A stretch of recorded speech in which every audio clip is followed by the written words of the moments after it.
زمین، ملتی آزاد با عزم متین، ملتی که بردگی هرگز نکرد، زین سبب تاریخ او پر از نبرد.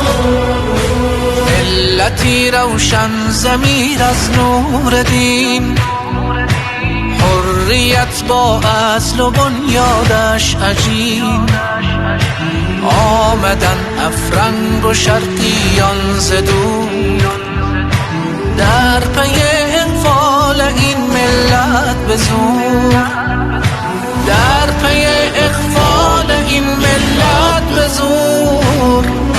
زین زمین رویید از گلاله ها، خون سرخ پاک افغان ها بها، مکر استعمار شد اینجا هوا، می نگر تو شاهد از تاریخ ما. زین زمین رویید از گلاله ها، خون سرخ پاک افغان ها بها، مکر استعمار شد اینجا هوا، می نگر تو شاهد از تاریخ